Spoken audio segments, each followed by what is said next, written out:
I know we are tired, so I will try to be as short as possible. So the importance of media has been very significant since media as such started sometimes in the 18th century. For instance, in the beginning of the 19th century, Napoleon said, "If I were to give liberty to the press, my power could not last 3 days." We in Georgia experienced power of the media during the so-called Rose Revolution 3 years ago, when practically all the operational activities, of propaganda activities of the revolution were carried out by the opposition TV, which in fact played very, very significant role in the successful process of the Rose Revolution achievements. So the state recognizes that importance and has, so to say, dual relationship with the press.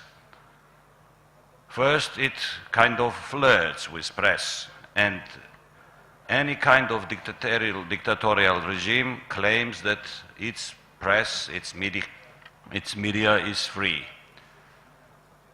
Mussolini, the leader of Italian fascists, said in 1935, "The press in Italy is free, freer than the press of any other country, so long as it supports the regime."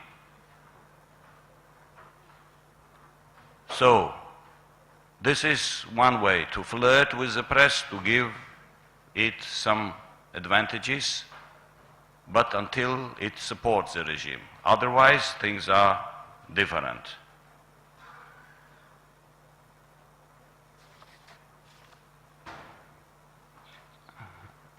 I like quoting dictators, so I'm still quoting Napoleon once again, who said, "I shall never tolerate newspapers to say or do anything against my interests.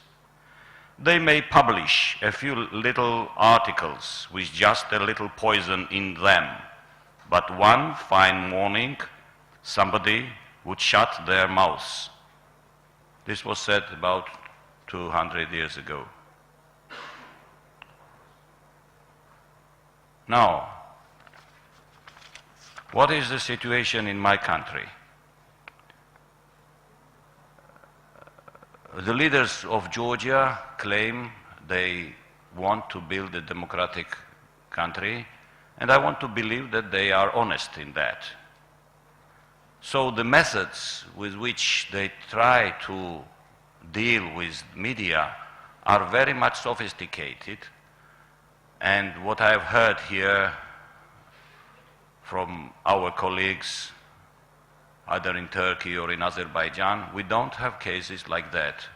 Journalists are not put in prison, and nobody comes into the offices of the newspapers or the TV stations and closes them down.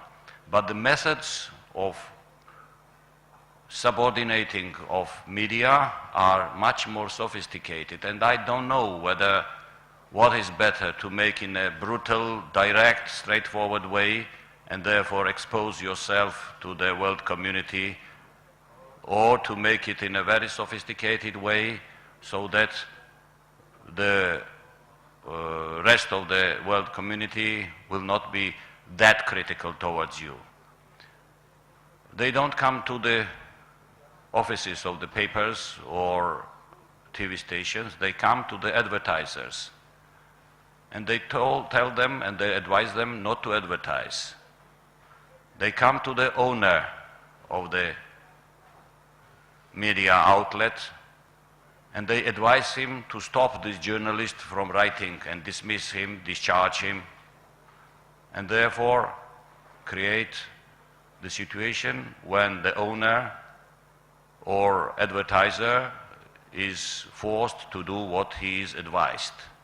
This is a very sophisticated and very clever and smart way of conducting and trying to control media.